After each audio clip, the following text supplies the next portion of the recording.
Alright, welcome back guys. In this video we're going to have a look at a different game. This is Call to Arms Gates of Hell Ostfront. It has I think it has a really interesting mode, which is the Conquest dynamic campaign, which is what I'm going to look at in this stream.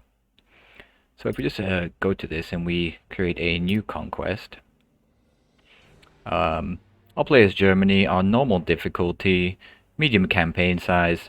And I do want the Fog of War on because I think it creates, it does make the game more difficult, but it also makes it more realistic. You know, if you are in a real war, then you can't just see exactly where all your enemies are, and you know, if you do know where all the enemy units are, then it kind of takes away a lot of the difficulty because you know exactly when you can move, when you can't move. You know what would be a good position and what would be a bad position.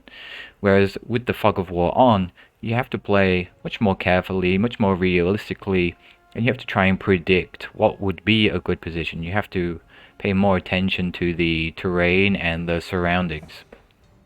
So I'm gonna play with the Fog of War on. Let's just press continue here, wait for this to load. So the first thing we get here is this screen, and I think the game doesn't actually do a super great job of explaining what you are supposed to do with this screen. So I'll explain it for you. So the first thing we get on the left side, which is over here, these are the units that you currently have unlocked from your tech tree that you can buy. And so if you want to buy them, you can just drag them either into the veterans box here, or you can drag them over into the right hand box here. And the difference between these two boxes is that the veterans box here really is all the units that are in your army, whereas the box on the right represents the kind of limitation phases or groups that you can bring in. So this is like this is a mechanic the game has to stop you from bringing 100 units all at once. And you have a limitation of 50 helmets. 50 helmets, the symbol there is a helmet. I don't know what else to call it. We can also see the helmet symbol over on these units here. So if I wanted to bring a medic unit, that would take up 4 helmets. An AT detachment would be 4. Light infantry would be 16. And we can browse through these units here, and we can see there are a lot of units and only some of them are unlocked. And so if we go to the research tree here, we actually get to see this kind of tech tree. And there are some faint lines connecting the units that show you which ones you have to unlock first to move up and be able to unlock the next ones. And there are a lot of options, and you can't actually click on these locked units to see what they do, which is unfortunate. But if you do want to browse these units and actually see more information about them, what you can do is close the tech tree, and you can click on the units here in the reinforcements box rather than in the research tree. So I clicked on this Panzer IV here. We can rotate it. We can click on the unit itself here, and then we get the actual specifications of the tank. So we can see its fuel, we can see its range, its crew, its armor, its gun, the penetration on its gun at different ranges, the other machine guns that it has as well. And we can just browse through the units quite easily in this way.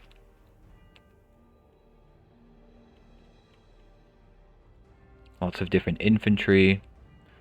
And if we click on the infantry as well, the other thing we can see is that they have different weapon skills. So of course a higher weapon skill will mean that you'll have better accuracy, and they'll be more likely to hit and kill enemy units before the enemy units can hit and kill them. So if we compare something like, say, a light infantry rifleman, they only have 3 in the rifle skill. We compare that to, say, a Fallschirmjäger. Fallschirmjäger has 5 in the rifle skill, and sometimes they also have different weapons. The Fallschirmjäger do, however, still use the Carabiner 98K. The Brandenburgers use the Gewehr 43, which is a different rifle. So it might have a better rate of fire, it might do more damage, and other things like that. The different soldiers do also come with higher or lower HP, which is and can be pretty significant. I mean, these Brandenburgers come with a base of 300, whereas we look at the light infantry, they come with a base of 200. If we look at something like the Ostfront, they come with a base of 100, which is really low, which means it's really easy for these soldiers to be killed compared to the other ones. So we start with 2 of these phases unlocked, and clicking on them doesn't show anything because we didn't buy any units. But the whole kind of campaign revolves around, and we can see here if we click on select campaign, choosing a battlefield that you want to fight for, and if you do win the battle and you take it, you will see that then connecting to the next dots here, those are the battlefields that will then become open and available for you to assault should you successfully take this one first. But the game does also follow a attack defense kind of what do you call it, rhythm. So your first battle will always be you attacking, and your second battle will always be then you defending, as long as you did succeed in the attack. So you get 2 different ways to play every second match, so to speak. So then what units should you bring? Actually is my experience with this is that actually there are a lot of different ways that you can build your initial force. So if we have a look at the research tree, we see that we begin with, it says 0 out of 6 here. What that means is that you have 6 research points that you can spend. So if I want to buy a sniper, or not buy, but unlock the sniper so that I then can buy it, I can click on the sniper here, and then research selected, and we see the cost down here becomes 1 out of 6. And if I press research, it will then go down to 0 out of 5 again. Now I don't want to buy a sniper, if I'm honest. In my experience, the way the AI usually plays against you most of the time, because it does change, is the AI will buy the call-in stage 3, which allows it to unlock this 3rd locked stage here and bring in even more units.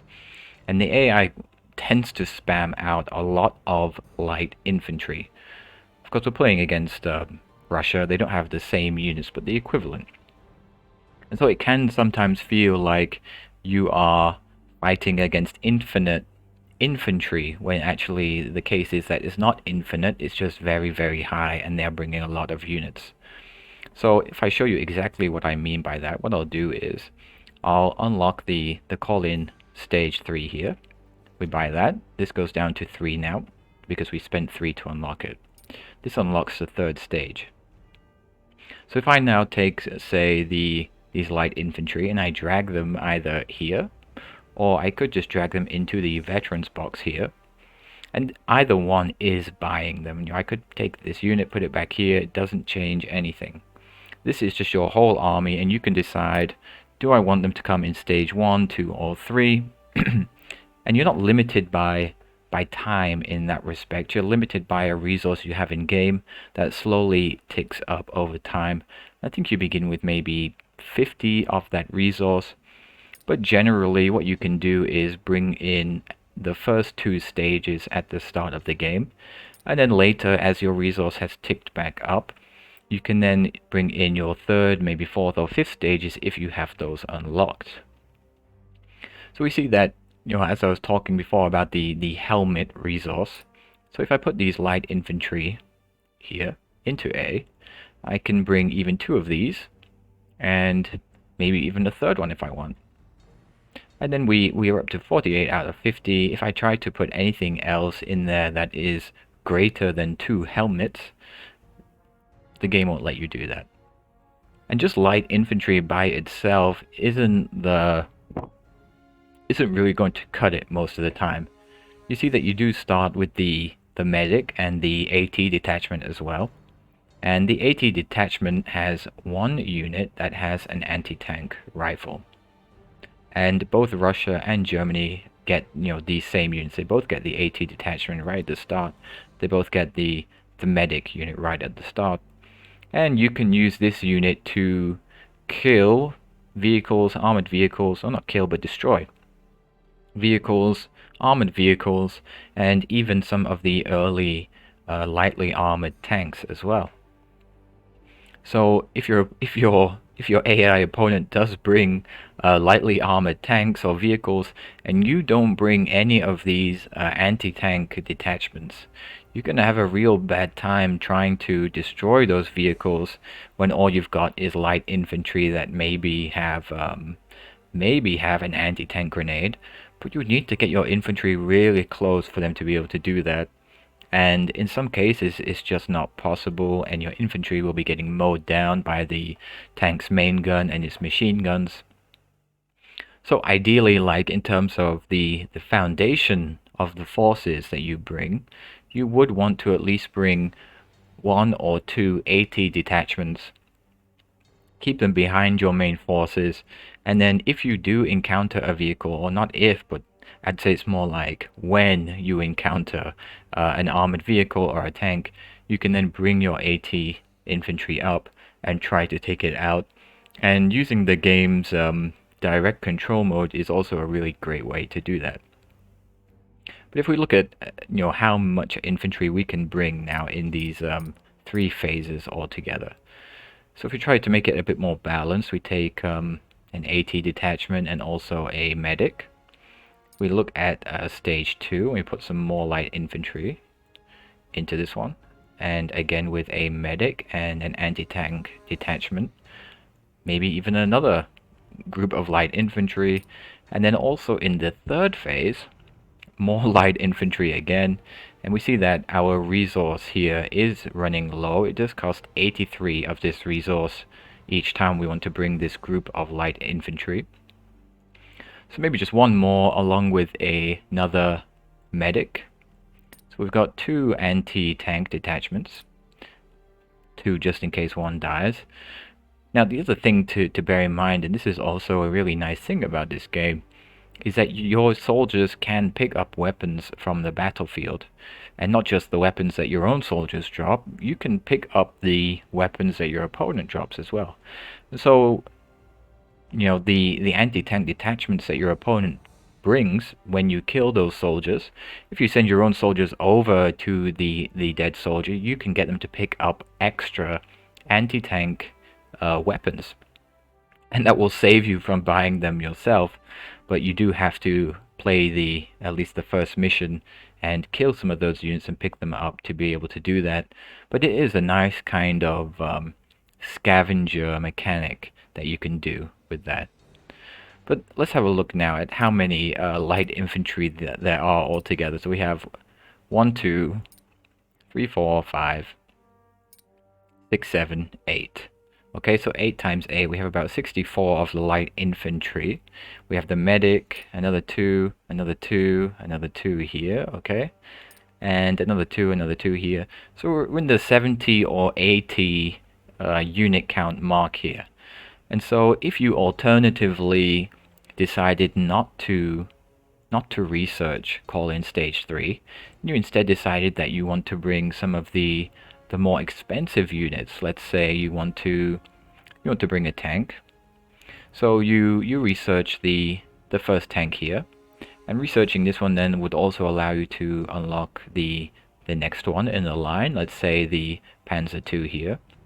If we research these selected ones, and we have a look at the tank now, let's scroll down to find the tank.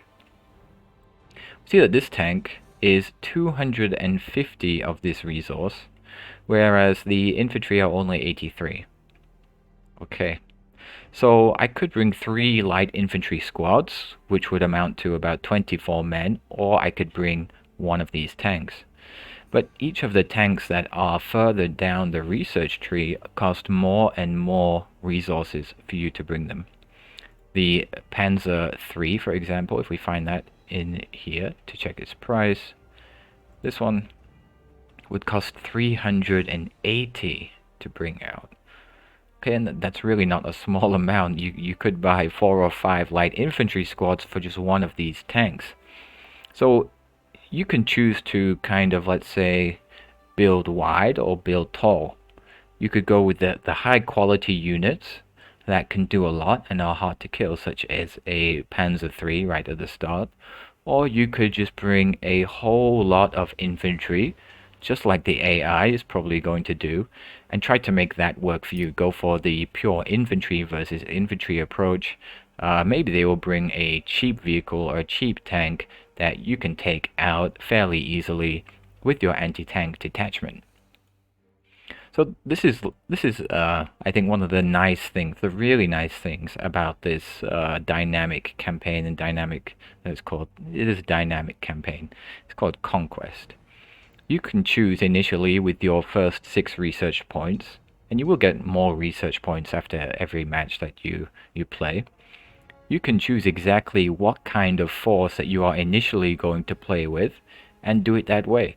Maybe you want to research some of these HE guns or artillery guns, which would be still expensive like a tank because they are higher tech, and then just try to use those specifically to win with you, playing in a very kind of niche way, but it can still work as long as you do it carefully. Now, personally, I don't like to play with so many infantry. I find that the micro can become a little bit exhausting. So, although I have already researched these units, I can't unresearch them, and I can't sell them back to get the same resources. So this is just a bit of a demonstration of, generally what the AI would do in my experience, not always exactly like this, but something like this. They will bring a lot of infantry at the start. So instead what I'm going to do is I'm going to exit this conquest. Hello, Beta Slicer. Nice to see you here. So what I'm going to do here is I'm just going to create a new conquest. And I'm going to play it the way that I like to play it, not with the spammy infantry. And usually the way I like to do it is I like to buy a reasonably nice tank at the start, such as the Panzer III here, without spending all of my points on it. And then also the regular infantry squad. Because if we have a look at the difference between them, this is the normal rifleman, 200 HP, 3 skill in the rifle. Have a look at the regular infantry, 200 HP, also 3 skill in the rifle, but they come with an MG. And the MGs can actually do a lot of work for you. A lot of good work. The kind of lethality in the game is high. And so your units are generally going to die, and having an MG in a good position can also mean that you can take out a lot of soft targets or a lot of infantry anyway. So I'll take one of these regular infantry, send in a medic with them, and of course an AT detachment just in case, and I'll also bring along the nice tank that I've unlocked, even though it is a bit expensive. But this tank will be able to do a lot of work for me, and it will be able to do so much work for me, in fact, that it might start to run out of ammo or something like that. So in that case, this is also the kind of realism side of the game, is that all of the ammo is countable and accounted for. You shoot 15 out of 30 shells, and your tank will still be missing those 15 shells once the match is over. But there are some units you can bring in order to resupply in case you are running out of ammo, and the one you start with that you don't need to unlock is the ammo crate. So what we can do is we can throw an ammo crate into the second phase here. Check the resources, 285. I can bring another regular infantry with a medic, because sometimes your infantry they die, but actually they're not dead, they're dying, they're bleeding out, and if you bring the medic over to them in time, the medic can actually revive them and stop you from losing that soldier. And for each soldier you lose, you will have to then kind of resupply and buy again once you come back to this screen after the match. So making sure that your soldiers are alive at the end of the match will, over the course of the campaign, actually increase the total resources you have or save you from spending so many resources on resupplying all of these dead soldiers that you keep losing. So actually, thinking carefully and playing carefully. Am I on a script? You sound like a dev. No, I just like to teach people how to play games. A lot of games are really hard to play for people who are not so experienced with them. And especially this game, I think it's a really nice game in some ways, but if you imagine a new player who's not experienced with playing games, and they come to this screen and they say, okay, what does 1 mean? What does 2 mean? What do the helmets mean? How do I play this game? It can be really frustrating, I think, sometimes. And so, I think you can get a lot of enjoyment out of playing this game. And so if I can help people by showing them, what things mean, how they can think about the game, how they can play and enjoy it in different ways, then they can get some enjoyment out of that. And personally, in my life, I've had a lot of enjoyment from playing games. And so I want other people to also be able to enjoy games. But I'm trying to bridge that gap for them between those experienced gamers who can go into a game like this and say, okay, yeah, this is this, I get it, I've played other games like this. It's a good game. I mean, I'm going to go into the battle soon and I'll show you some more of what I mean about it. It is a very, very nice game. Not without its flaws, like I'm explaining here, all of the different things that can be difficult to understand. But let me just check. 90 resource, regular, medic, 80, okay, yeah. Maybe I'll bring another 80 detachment. That should be fine. I'll jump into a battle with this. Okay, and this is just one more thing we have here.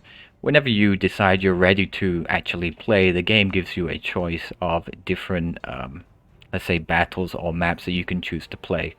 So on this one, which is a medium length campaign, we can see there are 1, 2, 3, 4, 5, 6, 7, 8 battlefields before we reach the enemy HQ, in which case, if we can take the enemy HQ, the campaign is over and we have won. And I got a... Yes, thank you for following Beta Slide, so that's very nice of you. So if we mouse over the 2 different options we have here, we have risk, which, to be honest, I've not noticed really any difference, at least in the first battle, between 1-star and 2-star risk. But we can see a difference in rewards. This one has 300 of the, let's say, fuel resource and 500 of the munitions. This one has 200 and 900. Personally, I find the fuel resource to be better, and in this case, the risk is lower for the high reward in this one. And so I'm going to click on this one and confirm that I want to do this battle. I play, or I stream twice a day, usually once at this time for 2 hours. And then, let me check, what time is it now? It's 3 o'clock. It's 3 o'clock where I am. So I usually stream from 2 to 4, and then I will do another 2-hour stream later, usually around 7 to 9. So in about 4 hours from now, I will be live again, and it will be every day, twice a day. And if there are other games that you are interested in, you can always feel free to let me know, and I can try to do a stream on that game if I have it and if I can do it, and I can help to show you how to look at the game and how to understand it. So once we've chosen the battlefield here, we can have a look at this kind of aerial view of the battlefield. This one looks like it's got a kind of river going through the center. There's a bridge over the river. But to be honest, the actual aerial view here is nice in a kind of thematic sense, but in terms of actually playing the game, it's not always super helpful.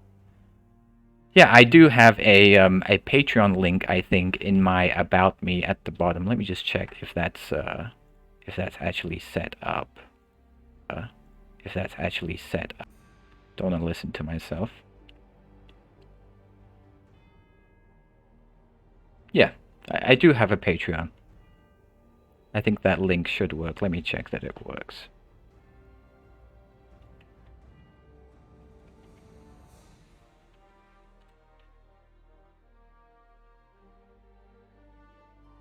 Yeah, okay, there we go. It does work. So let me just jump into this battle here.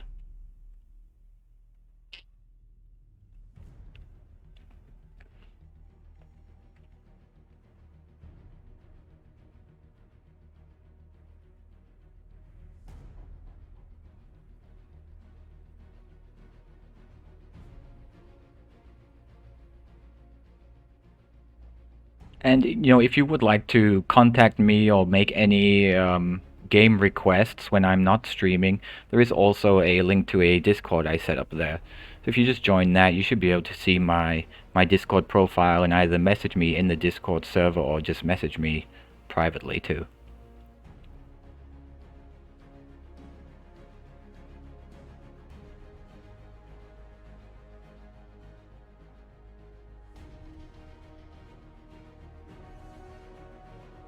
I do like these nice quotes at the top left of the screen. They are always thoughtful. I mean, we always like to play war games, but war itself is, as the phrase goes, war is hell.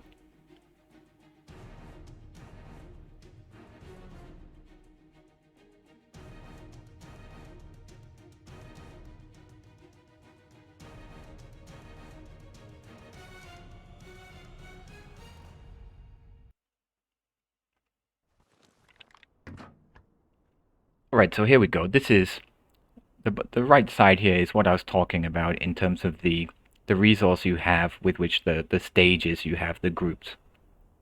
So if I click on this here, this will bring in group 1, and there they go, they magically appear. If I click on stage 2, there we go, they also magically appear. And so from here now, if I use the middle mouse button, I can tilt the screen and I can have a look more carefully at the terrain first before I start moving things. And the objective is, if you have a look at the mini-map here, you'll see 2 small red zones. And what you have to do is you have to get your units into these zones. And you know, when you go over them, you can see this white line going around it. So this is one zone that I have to capture. And the other one is over in this part of the map here, is here. Once both of these zones are captured, Beta, thank you very much for the Patreon. I really appreciate that.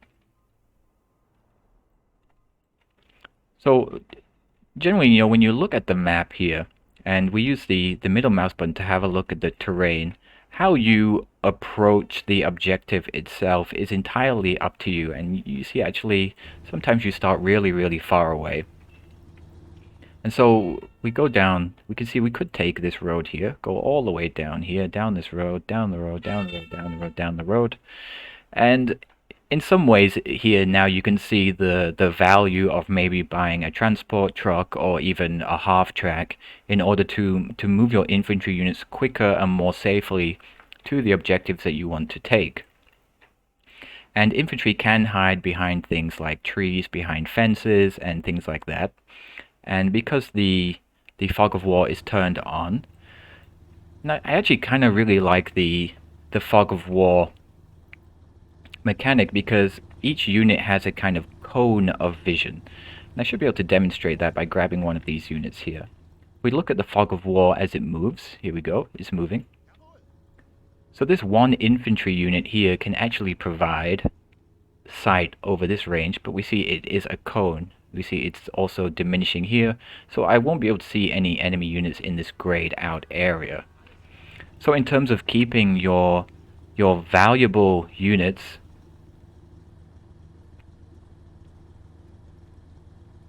I only see 50% of what you pay. You mean subbing on Twitch?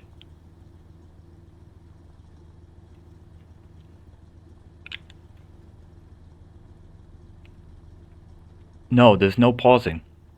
As far as I'm aware, there's no pausing in this game. So you have to be on top of things, you have to be thinking ahead and being careful with your units because, like I said, the lethality is high. But it's one of the things that I really like is you have to carefully look at the terrain, think about what units you have, and not just send them out willy-nilly because they might just get mowed down by a tank or a machine gun. And so you have to play strategically and you have to play quite tactically as well. If I just start sending some units up at least, I'm fairly certain there won't be many infantry units this close to me. What I'll do is I'll send one squad off to the right.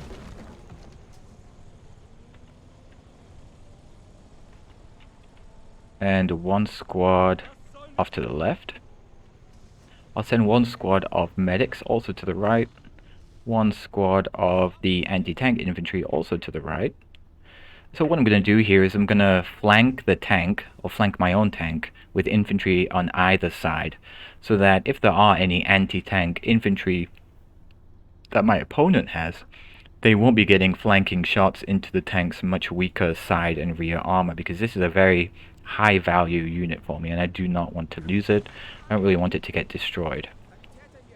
So I'll grab these guys and send them up here. Grab these guys, send them up here. You know, and I can think about now, which way do I want to approach the objective here? And another thing that the AI tends to do is it has units on both objectives, and you don't have a time limit. There is a timer, but there is a resource bar here, and once this resource bar reaches 1,000, then your opponent will win this match. So you do kind of have a time limit and also not at the same time. These are some pre-built trenches. If we have a look, you can actually put your units very nicely into the trenches where they can hide and take, you know, reduced fire from opponents.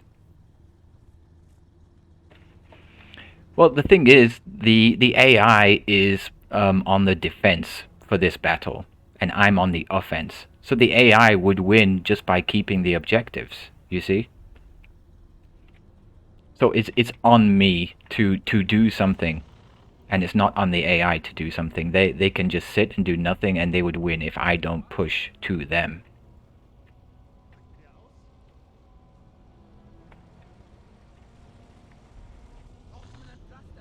The game also has, I mean, this is one of the key features, I think, of the game, is it has a direct control mode. So if I press, after selecting a unit, if I press E, I get direct control in a kind of top-down view, and I can use WASD to drive the tank, and I can aim with the mouse to also shoot its main gun, as so.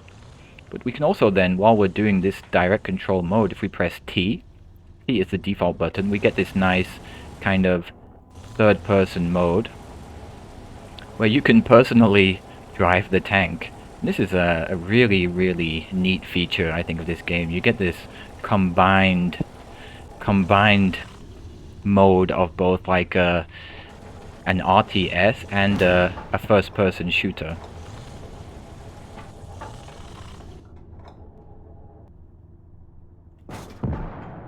Just like that.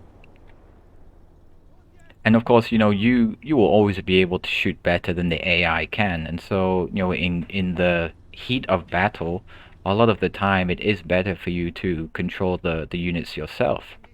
But what I was thinking of doing here, make sure I don't leave any units just hanging about by themselves to get ambushed,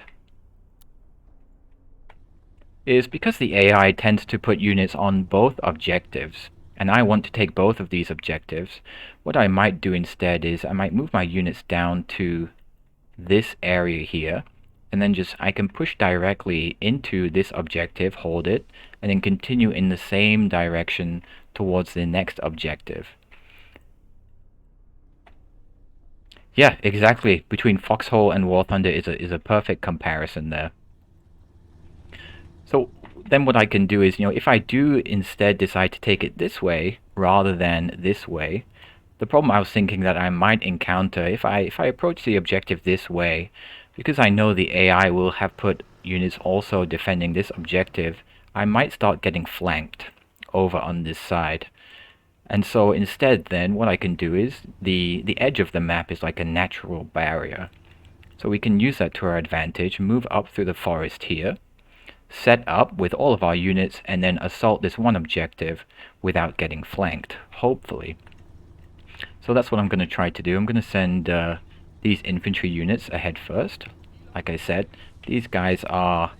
I don't want them to die, but they are definitely much more expendable than this tank is. And I will send these infantry on the left side of the tank. This is my supply box, which is also going to be kept close. And I do have, I think, 2 more units back here. These are the anti-tank squad.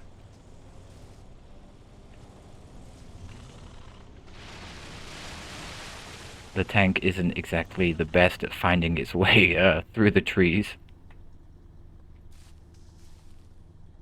Make sure I don't miss any of these.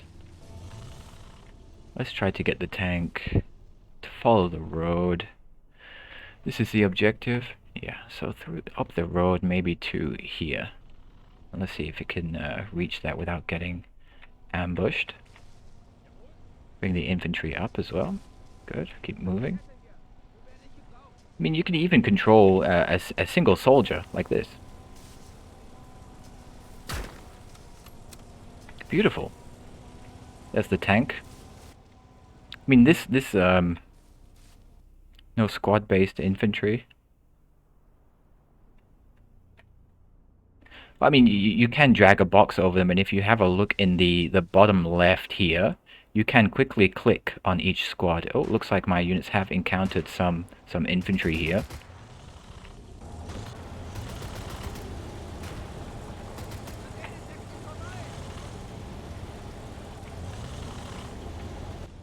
Because we are quite close to the objective here. And what we can do as well is if we press Control, all the soldiers that are selected will lie down. Press Control and they'll all stand up. So this is like a quick response that I would say you should get used to doing. And now I'm trying to keep all of these infantry up with the tank while explaining and showing different things. Hopefully they don't just get massacred while I'm trying to do that. And I'll set up, try to get some of these infantry on the right side, protect this flank, maybe hide in the forest here, get some nice line of sight onto the objective there. These infantry are moving through the forest here. Select these ones over here.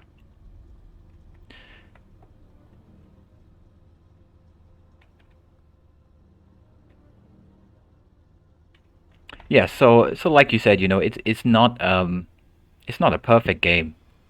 It does have its share of issues, I guess, like any game does. But you know, overall, I think it does something that maybe no other game really does. And as long as you understand what the limitations are, you can, I think, get more enjoyment out of it rather than less. And the other great thing about this is that it has co-op mode. Like what I'm doing here, you can do this with a friend. And so you can have your friend maybe just take control of the tank and play the tank like it's War Thunder while you macro all the infantry. That is a really, really nice thing about this game that I think.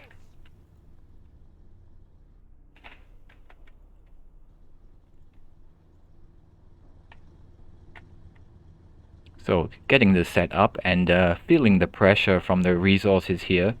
The thing is though, it ticks up at this rate because the AI is controlling 2 of the objectives. Once I take this objective, the tick rate will slow, and so then there'll be less pressure. But just getting into position and at least taking the first objective is reasonably important. Let's control this MG guy and have a look. Actually, you know what? It's probably a bad idea to send the really good infantry guy with his MG first. So I'll send the normal squaddies up. If they get shot and die, no big deal. Bring the tank up a bit. Take some of these infantry over here. Here we go. Okay. Try to get these ones up. Oh, I'm still listed as playing Steel Division 2. That's strange. I thought I changed the game to Call to Arms. I do like playing Steel Division 2, you know, also like this game, it is quite hard to play. Not quite, it's really hard to play well. And, you know, the developers themselves, I think, don't do a great job of showing people, you know, what they need to do to play the game well. So I like to try and help people understand, you know, what's missing from their understanding. Here goes the tank, here comes the combat because we're quite close. You see, there's a sneaky infantry guy hiding right here. Oh, come on. Tank time.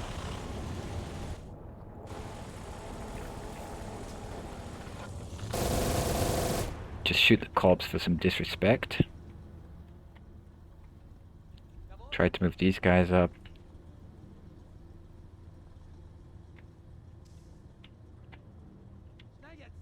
I do have medics, but unfortunately this guy is just dead. And there's no bringing that back. There's no bleeding out, unfortunately. There is an anti-tank squad here. I'd like to have one on the left and one on the right, so I'll bring these guys over to the right side over here. Try to bring the MG out.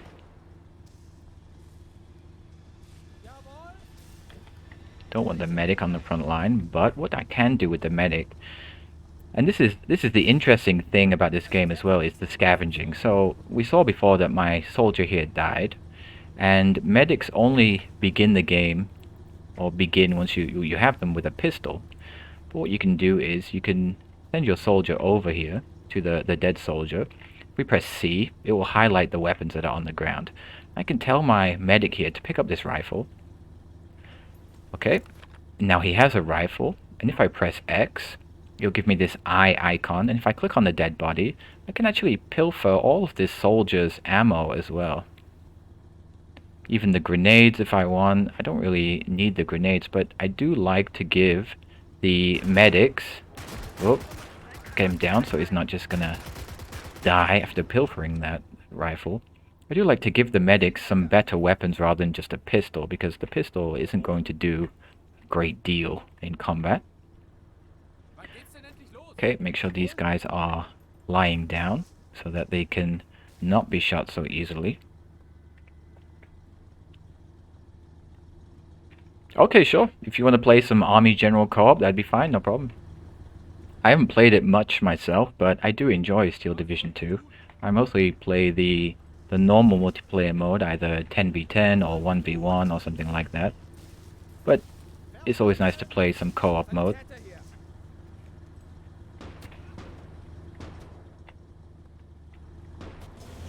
So now that I do have the infantry kind of set up and able to spot some things, I'll move the tank forward.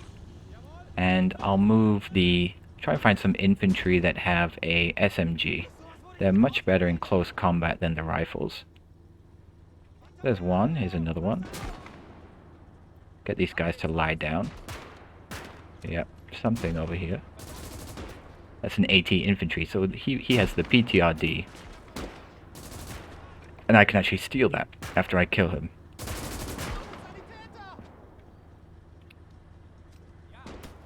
This guy is actually about to die if he keeps getting hit like this. See if I can spread these units out. There's another SMG. And the tank, I think, if we look at the... Yeah, judging by the terrain, the tank actually can't actually see any enemy infantry at the moment. So I'll try to bring him up, personally.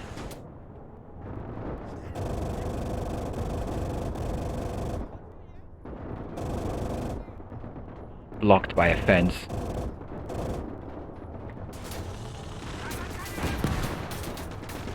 But the tank is now actually in position, and there is even a vehicle over here. It's BT2. So let's change the ammo. Don't use high explosive ammo. If I press space, I can change to AP composite, AP with HE filler. Okay. Getting to position. You see here the green dot shows you whether you can penetrate or not. There we go. Bye bye goes the tank. And actually this tank isn't destroyed. And I could use my own infantry to repair that tank and capture it for myself.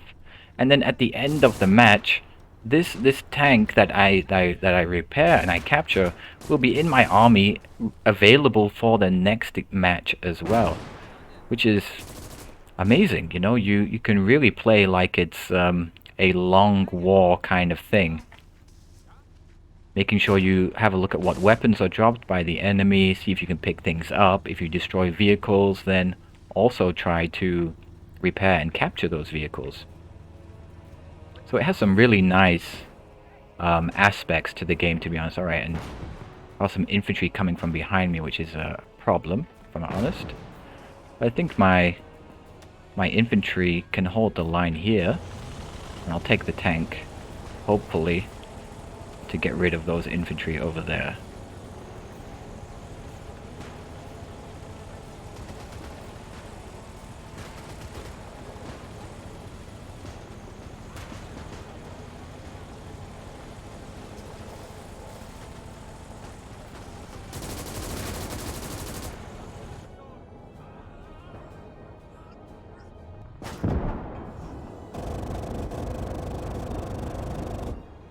Beautiful, beautiful, okay.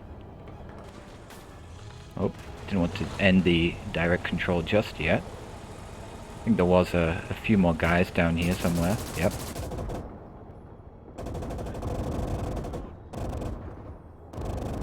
Sneaky, sneaky, sneaky. Alright.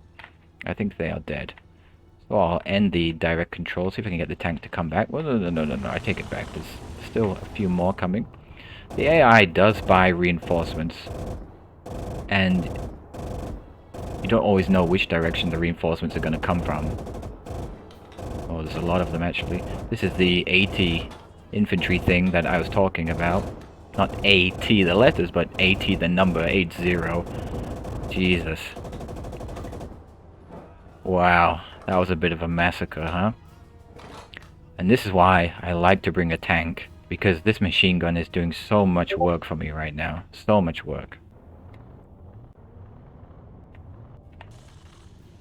And the other thing now is that it has 2 stars. The crew inside the tank actually level up as you succeed with them and get kills with them. Which is another really nice thing. So you are kind of rewarded for playing carefully and using your units well. Are there any windows in this building? No, I can't do that. See if I can just put them behind the fence. It's better than nothing, I guess.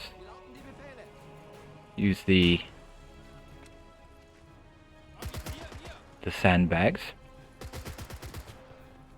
You can even... Oh, there are some units coming. Make sure he gets down. See if I can bring my other infantry up. I have something over here. Yep, that's my anti-tank infantry. They can come over here, maybe behind this fence. Unit here, behind the fence as well. Bring these infantry up.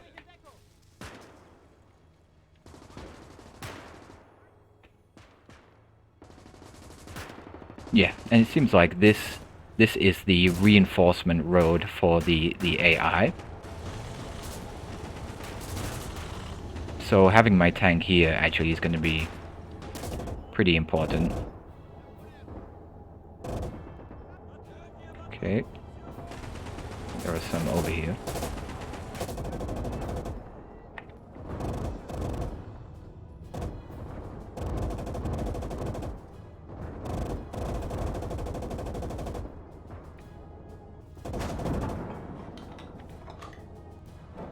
So you can switch between the weapons with the number keys. Yeah, I mean, It's a difficult game. If I'm honest, it's difficult, and often I can spend about, if I'm being really careful, it would take me about an hour to carefully win one battle. But if you like that kind of game, then it's great for that. And as we've seen so far, there are a lot of nice things about the game. But it's definitely not perfect, and it's definitely not for everyone.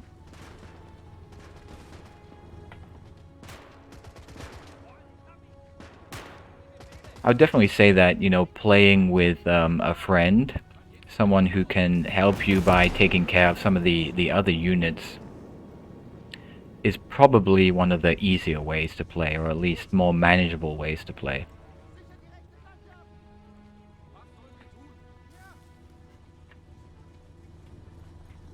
So let's see, see if there are any nice weapons on the floor. A lot of dead guys over here, jeez, jeez. What's that? Mosin Nagant. DP-27, okay, that's a machine gun. PPSH.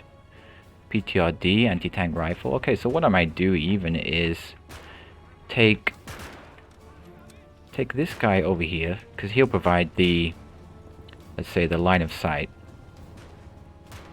so that my tank doesn't get magically flanked. These guys are gonna hold this line. They're doing that just fine. Okay. And I've captured at least one objective now, so the tick rate has slowed, and I do have a bit of breathing room at least to set up and hold.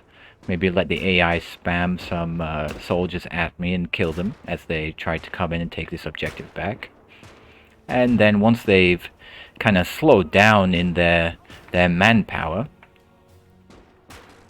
then I'll try to take the second objective. But in between, while I'm just holding the line... Oh jeez, there's a guy right in the forest here. That's no good.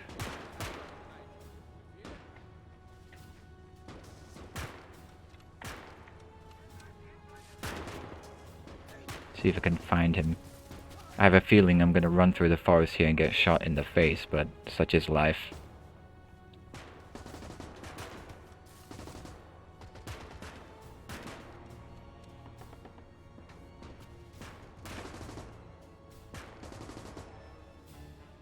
Oh, is that the guy dead already? Yep, that's him. And what kind of gun does he have there? I think that's just a Mosin, right? Yeah, that's fine. Okay, get this guy just to face this way for the line of sight benefits, so that aren't things magically turning up to kill me. The MG can also be brought up over here. That would be nice. And what I'm going to do is I'm going to find a medic that doesn't have a gun. This guy just has a pistol. So what I can do is I'll send him running over here to go and pick up the PTRD, anti-tank rifle, and add that to the collection. There's another one here. Another two here even. Alright. Get him to stand up first, run over here.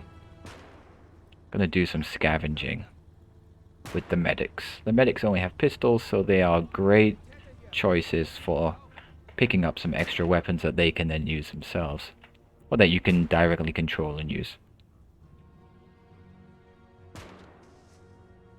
Yeah, I mean, Steel Division 2 is a hard game, no doubt about it, and having someone to help you with it is always going to be better than not having someone to help you with it.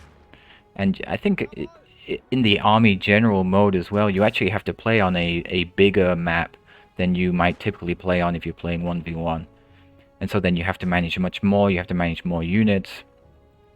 And I would agree with you in saying that it's really hard to do that.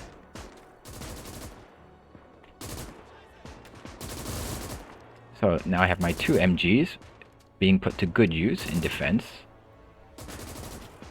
I can bring a rifle over here. What I might do here actually is you can get them to dig a little foxhole to give them some additional defensive capacity.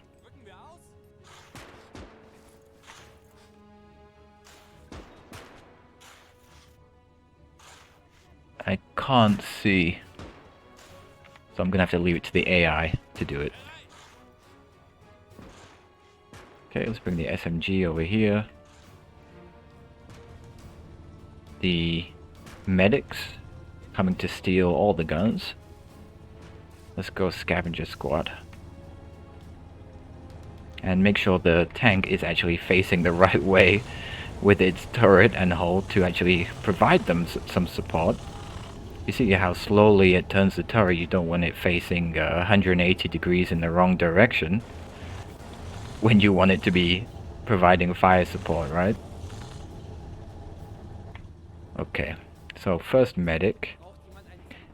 We'll take, let's take, I kind of want the DP. Is it still here? Yeah, there it is. Nice machine gun. Which soldier had the MG operator? So my MG's, MG, my medic's infantry is actually full of bandages. I'm gonna have to take some out in order to take some ammunition for this machine gun. Just like this. There we go. Don't really need that many bandages, to be honest. There we go. A few of those. That's nice. And now I have one extra MG guy. He doesn't have great MG skill. Oh dear, that's a vehicle over there. Do I have any anti-tank infantry units over here to do that work? There's one here. Okay. Should be a good demonstration of how this works, hopefully. Hopefully. There's infantry coming down. Can't actually see that vehicle. Is that it over there? I think it is.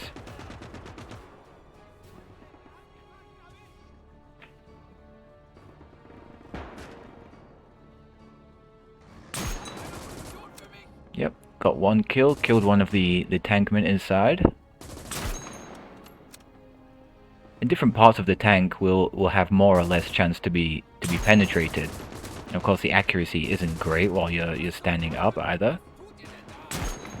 Fortunately my other infantry units are providing some nice covering fire for me. Alright, there we go, that's it done. Alright. Can let go of that now. I think it's probably prudent to bring the tank over now because I don't think they're bringing any more reinforcements. Or hope they're not. Bring the medic with the MG back. I'll leave this one rifleman here just in case. Let's see, so this medic, I want you to take this PTRD. An extra anti-tank rifle always comes in handy. There we go, and then which guy? This guy has the ammo. Chuck a few bandages out. Take some of the ammunition. And we have now gained another free anti-tank rifle infantry unit, but nothing more than some scavenging. There is someone here.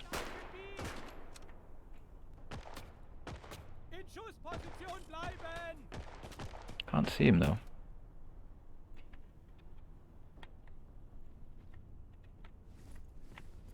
So this guy has been injured, he's low on health, can use a med kit to fix that. Where is this infantry unit hiding? I can't see him at all. Ah, you killed my medic, you bastard. Just as I move the tank away, they decide, yep, now's a good time to start ambushing. My retribution will be armored and not as swift as I would like it to be. If I can get my medic to this guy here, I can revive him, but I'm not gonna just send him running out into the waiting embrace. Come on, tank, move your ass.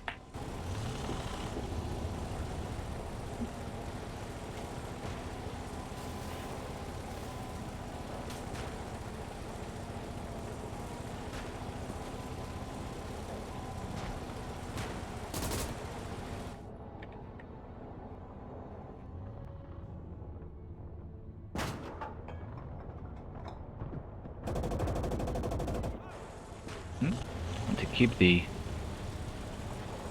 Yeah, the drum mags are a little bit big, but I can abandon some Did we finally kill this infantry unit? I can abandon some bandages in favor of some drums, that's just fine. See if I'll run this guy over with the tank. Disrespect. No, he's gone now. Fine. See if I can still save the medic. He's bleeding out. Oh no, he killed both the medics. Alright, come on, quick. Get the get the bandages.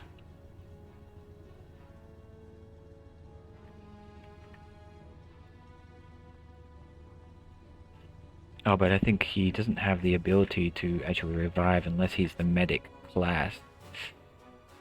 Can I get a medic back here in time to save the bleeding out medic? I'm not sure. Nope. He's dead already. Damn it. Damn it, damn it, damn it. But it happens.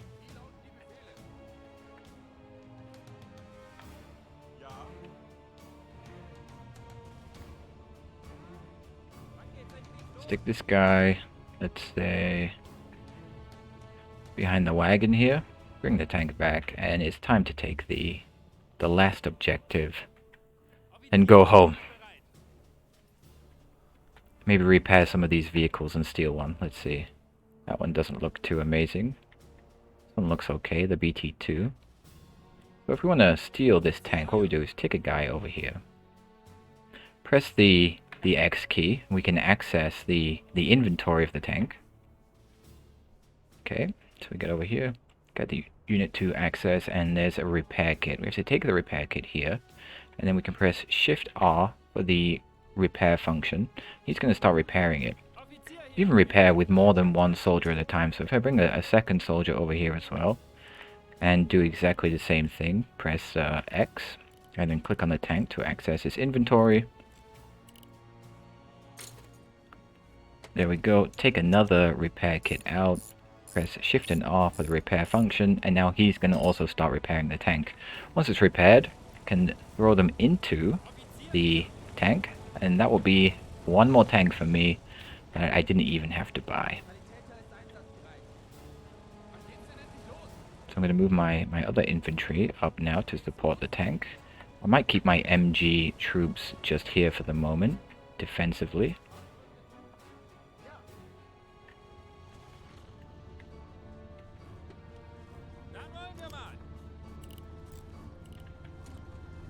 So I can use the time I have. Like I said, once the AI is down to only one tick here, this resource is gonna go pretty slowly, and you can pretty much just relax a little bit, I would say.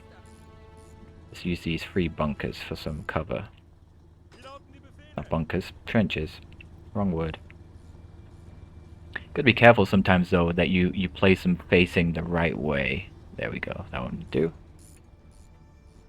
Take these guys as well. Next to the tank. These guys can just come up through the open.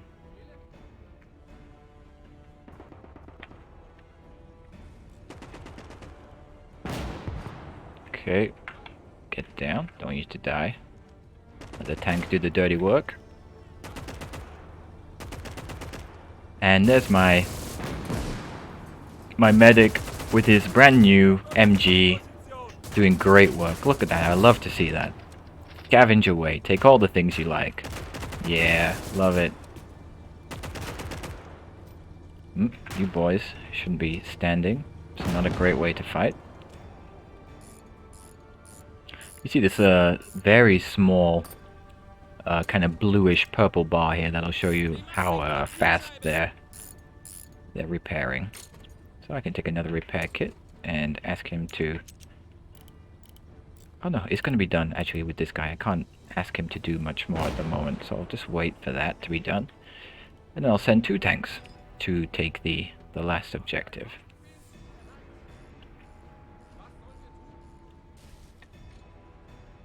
Okay. I'm a bit sad about losing those medic scavengers over here, to be honest. A bit sad. What does this guy have? This is a guy I had with a rifle. Let's see, is there a PTRD over here? I thought I did pick one up. No. Hey, did this guy pick it up? Not this one. Is this my guy? No. Yeah, that's my guy. There's the rifle. He's holding it. So I will take it with this guy instead. Unfortunately, the initial scavenger has passed away.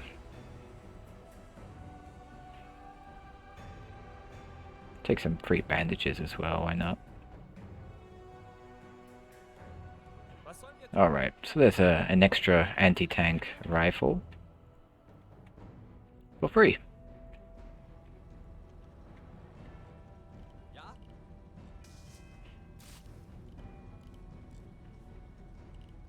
Wait a second, did my MG guy die here? Damn it, you bastards.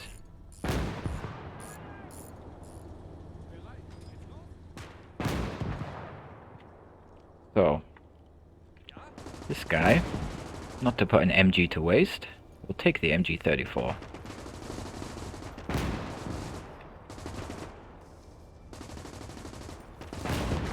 Make sure to take the ammunition as well.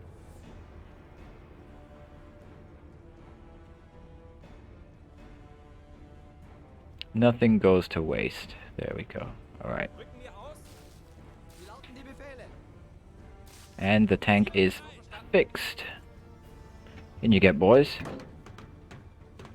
They're gonna use their own tank against them.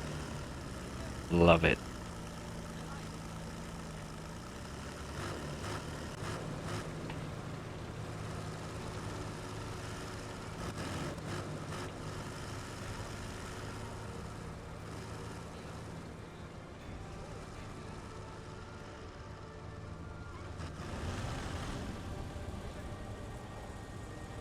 So now just get all my units to kind of advance in a line so that they cover as much of the area as possible so that I can see enemy units. That's the problem with the fog of war, is not seeing what's killing you.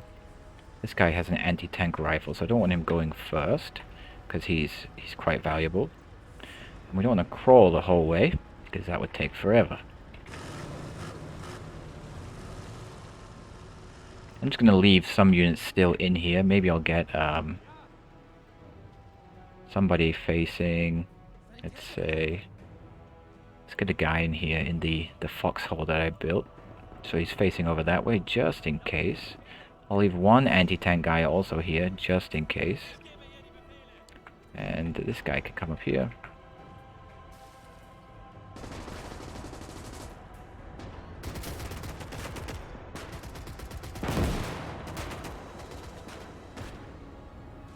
Okay, gonna push through these trees to get into there, so I'll just bring some infantry up first for the purpose of gaining that line of sight.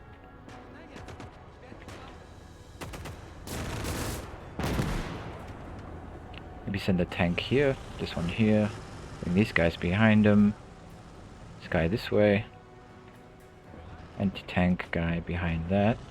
Almost done now, almost there.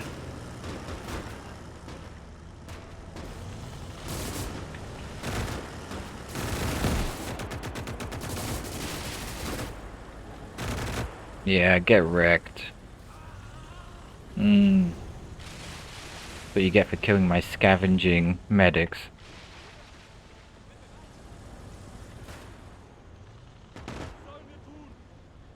Maybe get one guy facing off to the right side here so they don't get flanked and ambushed. As we have seen, tends to happen, can happen, does happen, unfortunately. And once we capture this this objective, actually the match will end, or this battle will end as soon as it's captured, pretty much.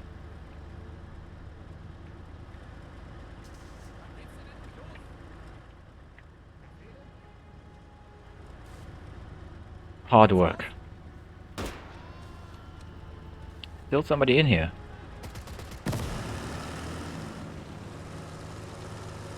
Sneaky.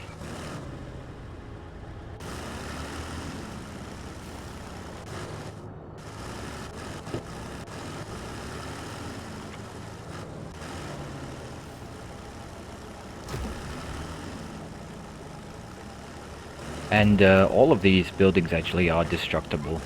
So if you use artillery, if you use HE shells or whatever, you can actually destroy all of the cover that infantry can hide behind. Let's see if I can do a quick demonstration here, hopefully without killing anything of my own. Have a HE shell here and shoot at this wall here. Poof. Poof it goes. No more wall. Half the building is gone. This is actually like a pretty valid strategy or tactic you can use if you have some artillery. Is on the objective where you know the infantry will be hiding or trying to fortify themselves, you can just bombard the objective with a whole bunch of mortars or artillery, destroy all of the cover, and then it's going to be so much easier for you to then take the objective. Yeah, but apparently the game is set to SD2 for some reason. I thought I changed that. I don't know why it's doing that. Maybe let me have a look at my Twitch. Okay, yeah, it's on Steel Division. Problem is, like, when I choose, or when I type call to arms into the Twitch thing, it says, no, we don't know any game that is called call to arms. Actually, the game is called Gates of Hell Ostfront, but it's a branch of call to arms. I just edited it now and tell me if that changed it.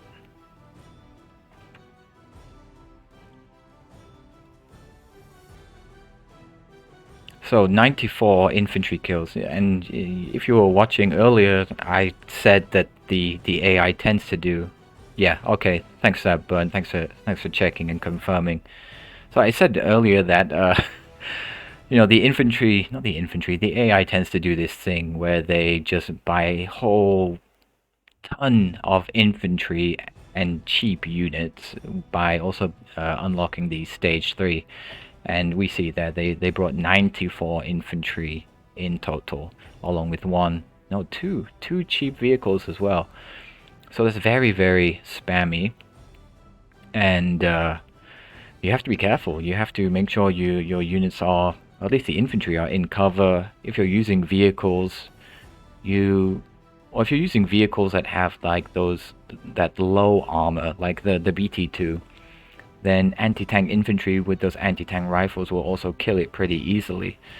That's also it's also one of the reasons that I like to unlock one of the higher tier tanks, because they actually have enough frontal armor to not die or get killed by the anti-tank rifles. And I'll show you what I mean in just a sec. So now we can have a look at the details of the after game. We see the resources that we gained. And the total is 667 fuel, 500 munitions, and 3 research points. The victory screen that we saw already. We can see the details of which units, kind of did the most work. And their kind of price effectiveness. The Panzer III tank got 41 infantry kills, which is 151% effectiveness. So although it is an expensive unit to bring out and to research and buy and bring out in that first battle, as long as you put it to good work and you make sure it's in the right place, it's supporting your infantry in the right way. You see 41 infantry kills, 1 vehicle killed. That's about half of all the enemy units that the AI brought. So my 1 unit killed half of everything they had. This 1 tank did that. And then we just get the history, the list of what things were killed when. And here we have the BT, the BT2 DA2, and this is the one that I captured on the field, is now in my army here.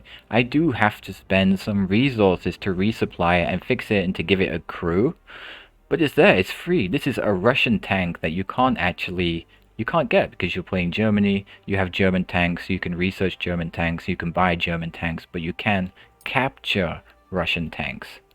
And so now I can bring this into my future games, which I think is a really nice and interesting mechanic for this game. And if we have a look at the medic that picked up the DP machine gun, still has the DP machine gun. Right here, DP27. He's there. You can see him. He still has it. He still has the ammo in his inventory as well. So the fact that the game like keeps track of every single item that every single soldier has is just amazing. I mean, in my opinion, that's amazing. That's a really cool game. And it's also one of the reasons that I want to stream this game and I want to show people what this game has to offer, because I think it's a little bit of an indie game. It's a little bit niche. And if you haven't heard about it, I definitely recommend it. This Conquest mode can be played with a friend. It can be played in co-op. And as Beta Slicer was saying earlier, it's a bit hard to kind of micro and macro everything all at the same time, and pay attention to all your different flanks, and it can be a lot of work, especially when you have the fog of war turned on, so you don't know where enemy units are, and you really need to focus on that. And the lethality is high, like one headshot, one machine gun burst, and your soldier's dead. That's it. Maybe they're bleeding out and they can be revived by a medic, and maybe not. So if I click specifically on this unit, I can just resupply that and not everything. All of the crew for the Panzer III are now veterans, so we can see that they get increased HP, increased stamina, and they also get increased weapon skills. So they become more accurate, they become better, and you have this incentive to keep your soldiers alive and to be careful with them rather than just throwing them away and then resupplying and letting them die, whatever. If you keep them alive, you can scavenge with them, you can pick up more weapons, they can increase their veterancy, and then they get more health, they get better accuracy, and so on and so forth. I think it's a nice way for it to work. So I think I'll just resupply all. I got plenty of resources from that. There we go. And now I can choose which stage I want to bring the BT2 in the next battle. It only costs well, it takes up 8 helmets. I don't know what to call this resource. It has a symbol of a helmet, so I say helmets. Let's just throw that into stage 1. And I got 3 more research points. Burn, actually that's a really good question. I mean, you can take your crew out of a tank in the battle and then put them into a different tank. I mean, if you were watching, you could see that I repaired that BT2 and I just put my normal rifleman into it. And I mean, it's a good question. I've never really thought about what would be the difference. I guess I could test it, right? Manpower for the helmets, yeah. Manpower would be a good choice to call it, I guess. So now I have 3 more research points. I could choose maybe to unlock more advanced tanks. I just reminded myself of what I was going to talk about, okay, which is the armor versus the anti-tank, right? So look at the armor for this one. The armor is 10 to 30, okay? If we look at the BT2, the armor is 6 to 40. Look at the anti-tank rifle penetration. Click on the gun itself. So you can click on the infantry unit, the man. You can click on the man. You get the stats of the man, okay? And he's veteran C2 now, so he has some extra stats. But we can also click on the gun and see the stats of the gun, okay? So the penetration values for this anti-tank rifle are at 50 meters, 29 millimeters of penetration. Now on the BT2, you shoot it in the turret. That's pretty much always going to penetrate because its armor is kind of crappy, right? It's 6-2-40. I think that takes into account... Oops. I think that also takes into account sloping. Okay, you just arrived late, but basically I destroyed this tank. Or I didn't destroy it. I shot it with an anti-tank rifle and I killed the crew inside the tank, but I didn't blow up the tank. So what you can do then is send your units over to the tank. You can actually access the inventory of the tank, take repair kits out, repair the tank, and then crew the tank with your own infantry, and then you keep the tank. Like, as long as the tank is repaired and is crewed at the end of the battle, it goes into your army inventory, like is what I would call this. And so that's why, even though I'm playing as Germany, I now have this Russian tank. But what I was saying there is, I remember from the tutorial that actually the game does take into account the slope of armor, just like War Thunder does. So this slope here, of course, is going to be kind of a higher armor value than just an absolutely flat piece of armor. So shooting this BT2 in the turret works well. Shooting the sloped armor here doesn't really work well, and you tend to get bounced using an anti-tank rifle anyway. Yeah, I mean, it's such a cool mechanic. You can just destroy enemy tanks and vehicles, and as long as they don't go boom, and you can get infantry over to them, you take the repair kits out, you make sure you defend the infantry as they're repairing the tank, and then you can crew the tank too, and you add it to your army like this.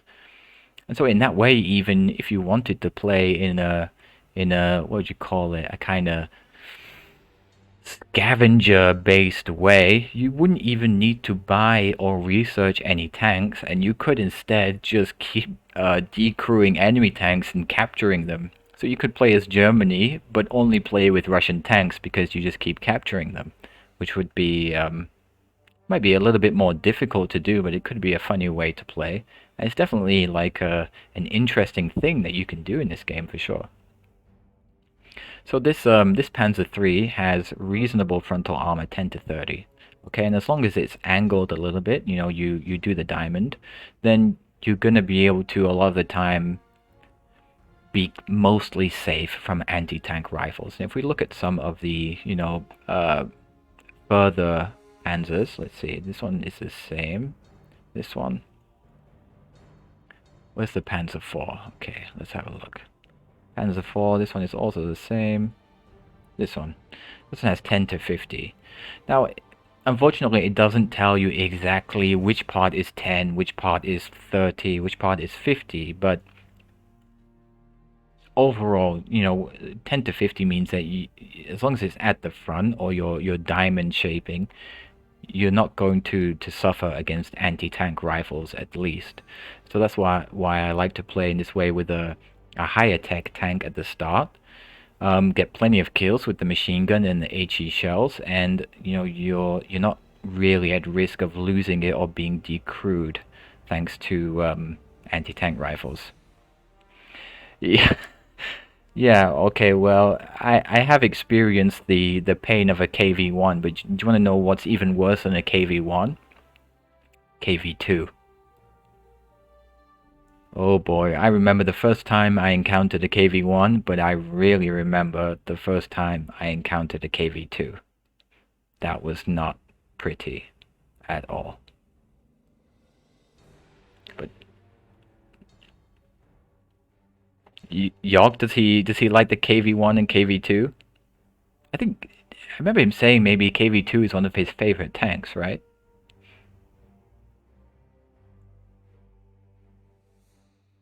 Yeah.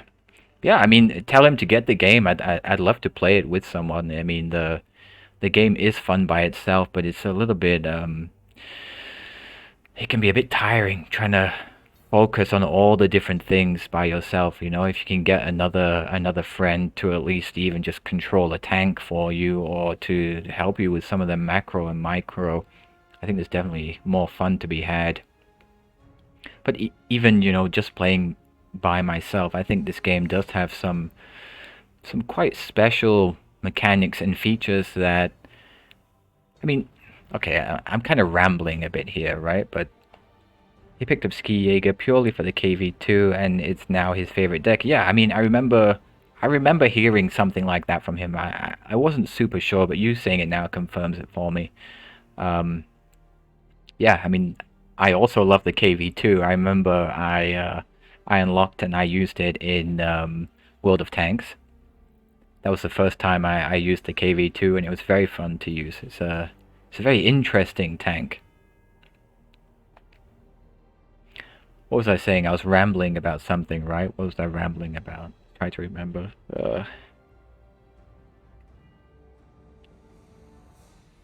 I don't know, something. The game is fun when you can play with friends, I guess. It's the it can be hard by yourself. There's a lot of different things to focus on. But overall, I think it's unique. It's cool. It's fun. It does some things that I don't think any other game I've ever seen does. And I've played games for a very long time. I played a lot of games for a very long time. So many different games. I've played War Thunder. Um, Beta Slicer earlier was mentioning, this is like Foxhole and War Thunder put together. And I have both of those games, and I've played both of those games, and he was 100% correct that it is, very, very similar to that. Have you ever played Foxhole, Burnt?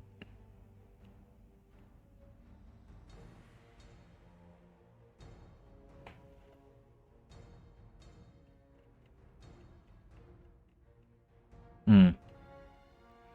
It's like it's like imagine if you could only control one soldier in this game, and you kind of had a fixed camera down view of it.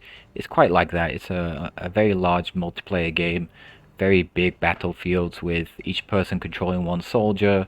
You can collect resources, drive tanks, and so on and so forth. It's a pretty cool game. But let's see, 4 o'clock. So this has been 1 hour 26 minute stream. I'm probably gonna have to end soon. I do need to take my dogs out and help my wife with some things. Oh, you have watched a fair amount of it, yeah. I do like to watch it sometimes. Sometimes when I play, I like to do a little bit of solo base building or stuff like that. I mean, it's kind of like a what do you call it, like a sandbox kind of way in Foxhole, and I do like sandbox games. So what other units should I get for this army? I can continue with this conquest campaign the next time I play it. I have three. Now one thing, like as I was saying earlier, you probably didn't catch it, Burnt, but more tanks. Yeah, I mean, I'm definitely thinking that as well. But one of the things about this game, the way it generally works is you attack, and then after that you defend. So this second battle, I don't have any choice. I have to play the same map, but this time I will be defending, and the AI will be attacking. Okay, but it still works in the same way. You have the two objectives on the map, and you still spawn your units in, and you have to move them to the objectives to be able to defend the objectives. But there is something you can research to help you with that, which is called the small defenses here, okay? Small defenses. What that does is it basically populates the map with some AI controlled infantry. Maybe they will also have some MGs or stuff depending. You have small, medium, and large defenses. Small defenses, I think, just comes with maybe 20 or so AI controlled infantry that will be already on the objective as soon as the battle starts. And then you have more time to get your own actual the units that you control to the objectives and to set up defending without them just being completely undefended and maybe losing some before you can even get there. So buying not buying, but researching small defenses, I would say after the first battle is pretty much mandatory, and it's going to help a lot. So I'm definitely going to take this one. But you recommended buying another tank, and let's see, not buying, researching. So I think I would have to research the next Panzer III, and once that's done, I then have the opportunity to continue researching Panzer III, or research a Stug 3, or move down to the Panzer IV line as well. So I'll do that. I'll research the Panzer III and the small defenses. Let's see what's the difference between this Panzer III and this one. Okay, the Aus E, the Aus F. I think they have different guns. Maybe. Let's see. 3.7 centimeter KWK.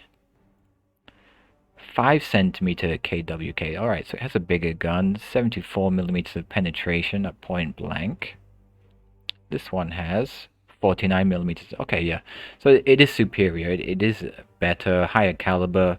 Definitely going to be easier to penetrate enemy tanks with this one. So that would be a solid buy. And having 3 tanks on the field is, I think, is going to make pretty much a mincemeat of the hundreds of infantry that I'm sure will be coming in the next defensive match.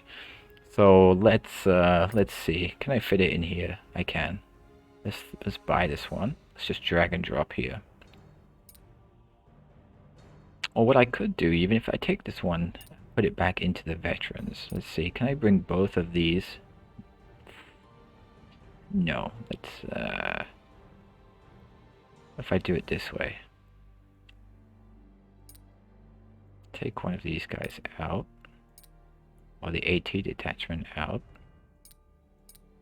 Put these 2 in here. Okay, so can fit both the Panzer IIIs into one stage of reinforcements. These infantry in here. I really want to bring the AT detachment there. Important, an extra medic there. Still do have some resources. Now, I did take an anti-tank rifle with one of these infantrymen, right? I thought I did. Where is it? This guy. This is a rifleman that picked up an MG. Oh, this is the guy that picked up the dead MG operator's MG34. That's another MG34. Is it a medic? No, there's a medic with the DP.